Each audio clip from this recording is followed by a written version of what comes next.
Hey guys, welcome back to the channel. As many of you know, Panasonic has announced two new full-frame mirrorless cameras, the first being the S1 and the second the S1R. Now both of these cameras are due in 2019, and while we don't know everything about them, we do have some specs that we can go over. So we're going to be talking about those today in this video. And then also I'm kind of just going to tell you why I'm not really interested in these cameras. It's nothing personal against Panasonic. I think their GH5, GH4 were great. I've used both of those cameras and they produce amazing pictures and great video. But at the end of the day, they're just not really the cameras for me, but maybe they are for you. But yeah, so we're going to get into the specs and then we'll go into that. So let's talk about the specs first. All right, so just looking at the specs here, we know that the S1 is going to be a 24 megapixel sensor, and it's basically going to compete with the likes of the Sony a7 III and now the newly announced Nikon Z6. But we know that the S1R is going to be a 47 megapixel sensor. Now, we have the Z7, which is 45, and we also have the A7R III, which I believe is 42, I think. So actually, among the full-frame mirrorless cameras, this should be one of the highest, if not the highest, megapixel count in a sensor when it comes to full-frame mirrorless cameras. We also know some other things, like both of them are going to have IBIS in it. That's great. That's awesome. Panasonic says that there is going to be 4K video at 60 frames, so that's great as well. I don't see anything here about the codec or anything about that, but we know that we're at least getting 4K 60 in these new Panasonic cameras. And also, something that Panasonic did that I know a lot of people were complaining about when it came to the Nikon and Canon were they actually added 2 card slots. Now, that's awesome. That's great. Obviously, people want 2 card slots. We saw that with the uproar when it came to the Nikon and the Canon. But do realize that this camera, or these cameras, should I say, have 1 XQD card slot and 1 SD card slot. So they're 2 different media types, but if that doesn't bother you, then great. You've got 2 card slots. Congratulations. So anyway, yeah, these cameras are looking to be really good. It looks like, I think it says here, we've been told, yeah, so it looks like there's going to be a 3.69 million OLED EVF and all that. So that's very, very nice.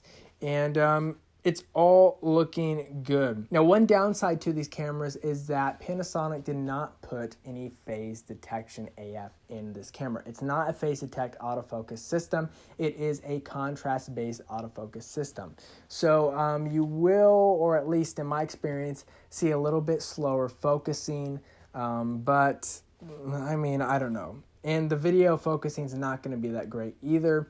At least I know with my experience with the GH5, it's not phenomenal. It's okay, but many of you know that already. It will have a new mount. It will be using Leica's mount, and the L mount, I guess, is what it's called, and makes sense considering it's Leica's mount. And there are going to be 3 new lenses introduced with this new full-frame system from Panasonic. The first being a 50mm 1.4, and then a 24 to 105 zoom, and then finally a 70 to 200 zoom. Now, we don't know if that 70 to 200 is a 2.8 or an f4, at least on what I'm reading, but I'm going to guess it's going to be a 2.8. Considering they're releasing a 51.4 prime. These Panasonic cameras actually look really good as far as spec sheet goes, and people should be excited about them. If they love the GH5, the GH4, you should be getting hype about this camera because it's going to be amazing. So that's really good. Now I'm going to kind of talk about why I'm not really interested in these cameras, and it's not because, you know, I'm so devoted to Nikon that all I want in my kit is Nikon cameras. It's not that. Basically what it is, it just kind of comes down to a little bit, maybe you would consider nitpicky things that just kind of turn me away from Panasonic in some ways. So let me get right into that. So first of all, this has a contrast-based autofocus system, which means that it's basing its autofocus off of contrast. Pretty self-explanatory, right? Whereas the other systems are phase detection autofocus. Phase detection autofocus has basically become the standard of autofocus systems in most mirrorless cameras nowadays. And so Why Panasonic decided to go with this contrast-based AF system, I have no idea. But I really wish they would have gone with a hybrid. Even a hybrid would have been better, like a contrast with phase detection. At least you would have those, two hybrid systems to work together. So that's kind of one of the reasons why I'm not interested in this camera. The other reason I'm not really interested in this camera is I just have never really been a big fan of Panasonics in general. Like, their menus and stuff kind of seem confusing to me. And, like I said, I've used the GH5 and GH4, and I had a hard time finding some stuff. And, maybe I was just doing it wrong, and, maybe I just, was too dumb to figure it out. But, I just didn't care for the Panasonic's menu system and some of the other little features in it. Now, I will say that Panasonic has some of the best ergonomics when it comes to a mirrorless camera. They've got a pretty good size grip, and the body's not too small, but it's small enough that it's light and comfortable to hold in your hand.